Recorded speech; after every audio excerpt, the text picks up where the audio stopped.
নির্বাচন হবে বলে আমি ধারণা করছি, কারণ গত সপ্তাহ দুয়েক আগে প্রফেসর ইউনূস নিজে আরেকবার বলেছেন যে আসলে তার পক্ষে নিরপেক্ষ নির্বাচন করা কতটুকু সম্ভব হবে উনি সংশয় প্রকাশ করেছেন।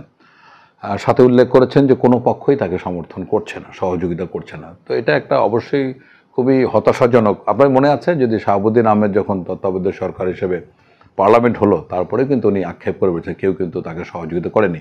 এটাই বাংলাদেশের কালচার। কারণ এখন ক্ষমতায় যাওয়ার জন্য রাজনৈতিক দলগুলির যে নগ্ন প্রতিযোগিতা দল কেন্দ্রিক, সেখানে কেউ কাউকে সহযোগিতা করবে না, এটাই হলো বাংলাদেশের বাস্তবতা।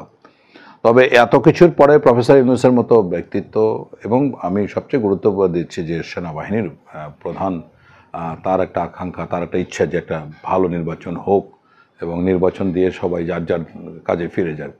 ওই এক চিলতে আশা বলতে ওইটুকু যে সরকার প্রধান প্রফেসর ইউনূস ব্যক্তিগতভাবে হয়তো বা চাচ্ছেন এবং সশস্ত্র বাহিনী বা সেনাবাহিনী প্রধান এই নির্বাচন চাচ্ছেন। এই একটা জায়গা যদি চায় সেনাবাহিনী প্রধান বা সশস্ত্র বাহিনী যদি চায় নির্বাচন সুন্দর হবে, মানে সুন্দর বলছে ফেয়ার, ইনক্লুসিভের কথা আমি বলছি না, গ্রহণযোগ্যতা। এখন গ্রহণযোগ্যতার বিষয় অন্য, কিন্তু নির্বাচন ভোট কেন্দ্রে গণ্ডগোল, ব্যালট ছিনতাই, দিনের ভোট রাতে, এই বিষয়গুলো কিন্তু সশস্ত্র বাহিনী চাইলেই প্রতিরোধ করতে পারবে। তো সেদিক থেকে আমি নির্বাচনের ব্যাপারে আশাবাদী, কারণ নির্বাচন না হলে দেশ গভীর থেকে গভীর সংকটে পড়বে, যেটার ভবিষ্যৎ কোন দিকে যাবে, এমনকি গৃহযুদ্ধের দিকে যেতে পারে। সুতরাং এত বড় একটা আশঙ্কাকে সামনে নিয়ে আমি মনে হয় কোনো দেশের কোনো মানুষ সেদিকে সেরকম কিছু হোক এটা চাইবে না। তো এই জন্য নির্বাচনটা অনিবার্য হতে হবে। নির্বাচনটা সশস্ত্র বাহিনী চাইলে, সরকার চাইলে হবে, সুন্দর নির্বাচন হবে। এবং সর্বশেষ হচ্ছে যে সার্বিকভাবে দেশের কল্যাণের জন্য আইন শৃঙ্খলা পরিস্থিতি যে এই যে পরিণতি, আপনি খেয়াল করুন, এটা চাঁদাবাজি, হামলা, মামলা, ধর্ষণ, এই ধরনের একদম মাত্রাতিরিক্ত বেড়ে গেছে। স্বাধীনতার পরে এরকম কখনো হয়েছে বলে আমাদের জানা নেই। তো এর মাধ্যমে একটা জিনিসে আমি বারবার বলেছিলাম যে সশস্ত্র বাহিনীকে ম্যাজিস্ট্রেসি পাওয়ার দেওয়া হয়েছে এবং 2 মাস করে বাড়ানো হচ্ছে, কিন্তু সশস্ত্র বাহিনীর প্রয়োগটা এখনও শতভাগ হচ্ছে না। এটাকে আরও যদি শতভাগ, আমি বারবার বলেছি যে প্রত্যেকটা উপজেলায় যদি সশস্ত্র বাহিনীর ডিট্যাচমেন্ট থাকে এবং যত কর্মকাণ্ড আছে, টেন্ডার থেকে শুরু করে চাঁদাবাজি থেকে শুরু করে আপনার পরিবহন ক্ষেত্রে কি হচ্ছে, শাকসবজি মানে ঢাকায় পাঠানোর ক্ষেত্রে কি হচ্ছে, তারপরে মামলা কি হচ্ছে, কোনটা মামলা হচ্ছে, কোথায় জমি জবরদখল হচ্ছে, থানায় কটা মামলা হচ্ছে, ইওনো সাহেব কোন কাজ কাকে দিচ্ছেন, সব কিছু যদি নজরদারির মধ্যে নিয়ে আসে, যে তাদের নলেজ ছাড়া কোনো কিছু হবে না, এতটুকু করলে কিন্তু 7 দিনের মধ্যে দেশের পরিস্থিতি একেবারেই আকাশ পাতাল মানে তফাৎ হয়ে যেত এবং দেশের পরিস্থিতি খুবই উন্নত হতো।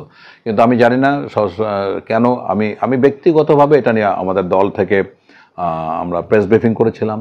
আমি সেনাবাহিনীর সর্বোচ্চ পর্যায়ে যোগাযোগ করেছি ব্যক্তিগতভাবে যে হচ্ছেটা কি, কেন ম্যাজিস্ট্রেসি পাওয়ারের এত অপব্যবহার করা হচ্ছে।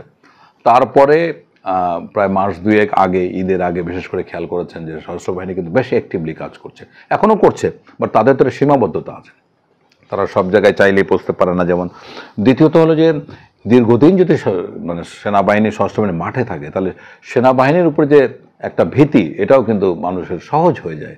এবং আমাদের তো মানে আমি একজন সাবেক সদস্য হিসেবে মনে করি সবচেয়ে বেশি ক্ষতিগ্রস্ত হচ্ছে সেনাবাহিনী বা সশস্ত্র বাহিনী এখন।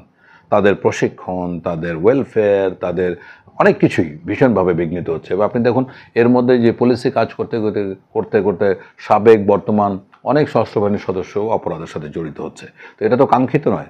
দেখুন সশস্ত্র বাহিনী বাংলাদেশের ভরকেন্দ্র, এই একটা জায়গা যদি আমরা ডিস্টার্ব করি তাহলে কিন্তু জাতির অস্তিত্ব বিপন্ন হয়ে যাবে।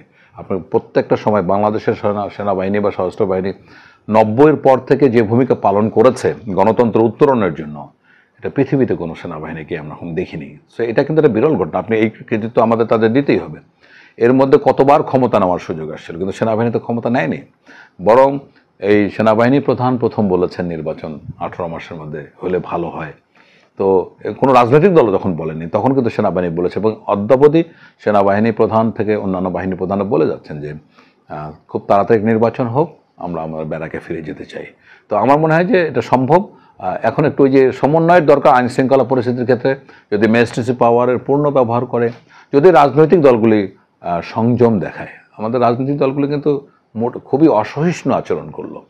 মানে কোনো দল ওই যে যে যে হাঁস রাজহাঁস সোনার ডিম পারতো, এই সোনার ডিম পাড়া সেই রাজহাঁস কিন্তু অলরেডি জবাই হয়ে গেছে। তো সামনে পরিস্থিতি কিন্তু আমি ব্যক্তিগত মনে করি এককভাবে কোনো দল সামনে সরকার গঠন করতে পারবে না।